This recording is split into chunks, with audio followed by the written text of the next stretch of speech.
Et si Jordan Bardella accédait à Matignon, le nom de François-Xavier Bellamy circule pour prendre la tête du ministère de l'Éducation nationale. Mais l'eurodéputé LR balaie la rumeur d'un ralliement. « Je ne suis en rien candidat pour entrer dans un gouvernement RN », affirme-t-il dans les colonnes du Figaro. Alexandre Chauveau, appelé par Éric Ciotti à participer à l'Union des droites, l'ancienne tête de liste des Républicains pour les Européennes revendique son indépendance. Oui, François-Xavier Bellamy affirme n'avoir jamais été contacté, ni directement ni indirectement par le RN, et se dit victime d'une instrumentalisation. Avant les européennes, Jordan Bardella laissait déjà entendre que je serais sur sa liste, ajoute Bellamy. Il faut dire que, confronté au barrage contre lui, le Rassemblement national cherche à s'élargir.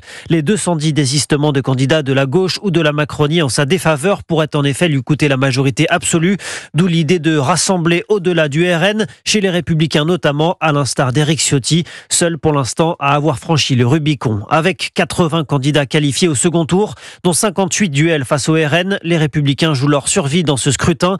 Le parti n'a donné aucune consigne de vote dans les circonscriptions où il était éliminé, ni RN, ni Front Populaire. Un message de totale indépendance revendiqué par les uns, une manière pour les autres de ne pas insulter l'avenir, car en cas de majorité relative dimanche soir, LR pourrait avoir à travailler avec le groupe majoritaire, quel qu'il soit, et jouer ainsi le rôle de pivot, le même que lors de la précédente assemblée. Alexandre Chauveau.